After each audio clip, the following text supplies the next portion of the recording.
साथियों, किस्मत मेरी मुट्ठी में नामक वीडियो में आपका एक बार फिर से स्वागत है। साथियों, पिछली वीडियो से मैं आपको लग्न के बारे में बतलाता आ रहा हूँ, ज्योतिष सीखों के बारे में। तो देखिए ज्योतिष कैसे सीखती हैं, इसकी सारी जानकारी मैं आपको धीरे धीरे दे रहा हूँ। जैसे कि प्रथम भाव होता है, प्रथम भाव को लग्न भाव भी कहते हैं और इसको केंद्र भी कहते हैं, क्योंकि ये केंद्र में होता है, ये इसलिए इसको केंद्र में कहते हैं। और इससे क्या क्या भाव प्रदर्शित किए जाते हैं, किस किस पर रोशनी डाली जाती है, कौन कौन से बिजनेस सर्विस वगैरह आप कर सकते हैं, वो कुछ डिटेल में मैं आपको बतला रहा हूं। और पिछले वीडियो में भी मैं आपको बतला चुका हूं। जैसे कि साथियों, इस वीडियो में लिखा हुआ है आपके कृषि से संबंधित आप काम कर सकते हैं, कोई भी बिजनेस कर सकते हैं या खेती बाड़ी कर सकते हैं।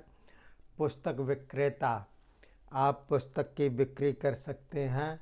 वस्त्र, यानी कि जो भी वस्त्र पहने जाते हैं उसकी आप दुकान खोल सकते हैं, बिजनेस कर सकते हैं। और चित्रकार भी आप बन सकते हैं अच्छे खासे।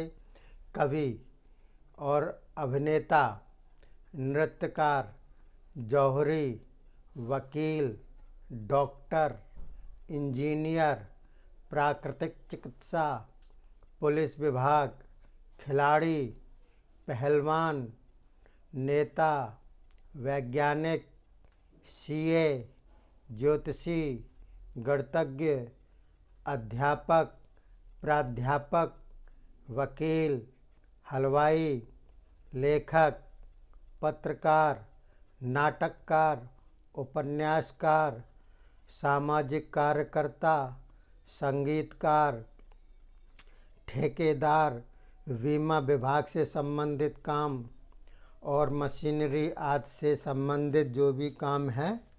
और इसके अलावा और भी इसमें देखे जाते हैं। अगर प्रथम भाव बढ़िया है और अच्छा है, किसी प्रकार का कोई जो है नहीं है, उसमें गलत ग्रहों का प्रभाव जो मैंने आपको बतलाया, गलत ग्रह कौन कौन से होते हैं, अशुभ ग्रह जिनको कहते हैं, और सौम्य ग्रह यानी कि शुभ ग्रह कौन कौन से होते हैं, उनका प्रभाव होने पर इस प्रकार के आप बिजनेस कर सकते हैं या सर्विस कर सकते हैं, किसी भी काम में हाथ डाल सकते हैं आप। इसके अलावा देखिए ये प्रथम भाव का कारक सूर्य होता है। अब हम आते हैं द्वितीय भाव में। द्वितीय भाव होता है, इसका दूसरा भाव होता है द्वितीय भाव। तो देखिए द्वितीय भाव से कुटुंब के बारे में भी जानकारी रखते हैं और धन के बारे में भी इसकी जानकारी कर सकते हैं कि अमुक आदमी के पास, जातक के पास धन किस प्रकार का है, कम है या ज़्यादा है, और कुटुंब यानी कर परिवार में सुख है, शांति है या फिर अशांति है, कुटुंब में बिगाड़ पैदा है। तो देखिए कैसे देखते हैं द्वितीय भाव। द्वितीय भाव देखिए ये होता है द्वितीय भाव। तो देखिए पारिवारिक शांति की ये कुंडली बनी हुई है। द्वितीय भाव का कारक होता है बृहस्पति। जैसे प्रथम भाव का कारक सूर्य होता है, वैसे ही द्वितीय भाव का कारक होता है बृहस्पति। तो देखिए बृहस्पति की इसकी देखिए किस प्रकार से देखते हैं, क्योंकि बृहस्पति देखो यहाँ पर प्रथम भाव में लग्न भाव में पड़ा हुआ है, तो इसकी स्थिति बृहस्पति की ठीक है। और इसके अलावा देखिए द्वितीय भाव में 5 लिखा हुआ है, यानी कि सिंह राशि पड़ी हुई है। सिंह राशि का मालिक होता है सूर्य। तो देखिए सूर्य केंद्र में पड़ा हुआ है, आपके 7वें खाने पर पड़ा हुआ है सूर्य। और सूर्य की दृष्टि बृहस्पति पर पड़ रही है, यानी कि द्वितीय की पर दृष्टि पड़ रही है सूर्य की। तो देखिए सूर्य की दृष्टि पड़ रही है, वो भी बढ़िया है बृहस्पति के ऊपर। और चूँकि सूर्य जो है द्वितीयेश है और बृहस्पति पर पड़ रही है, बृहस्पति कारक ग्रह है इसमें।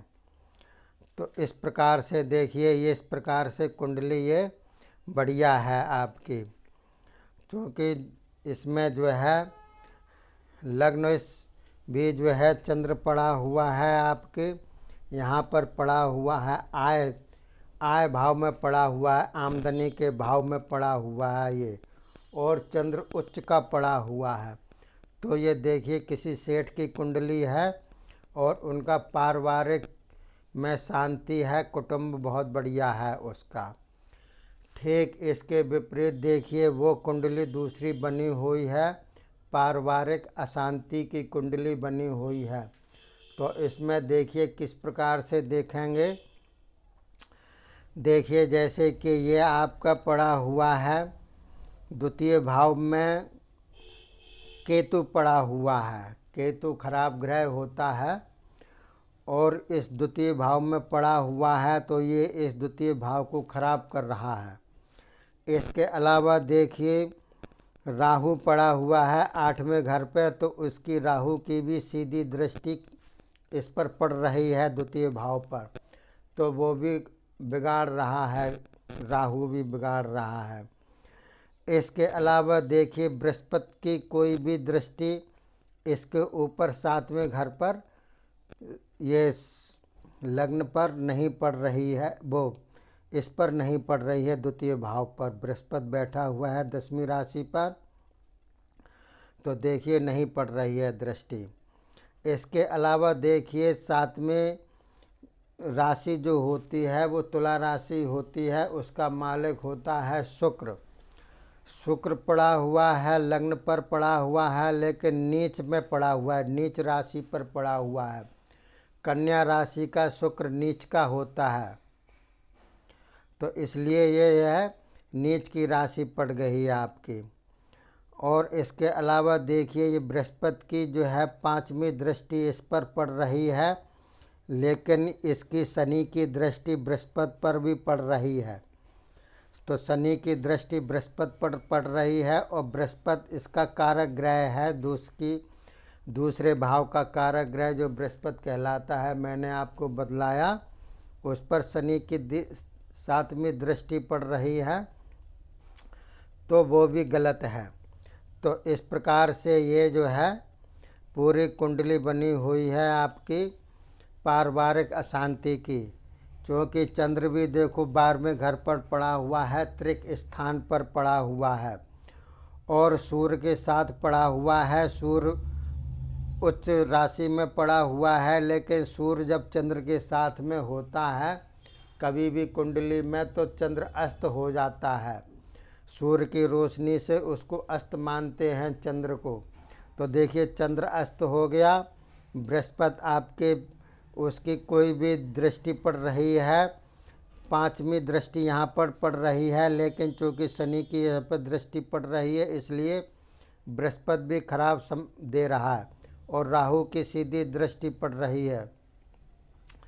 इस प्रकार से ये पारिवारिक अशांति यानी कि धन का भी अभाव है और पारिवारिक भी अशांति है, क्योंकि इसका आय घर का जो है मालिक कर्क राशि का चंद्र 12वें घर पे पड़ गया है।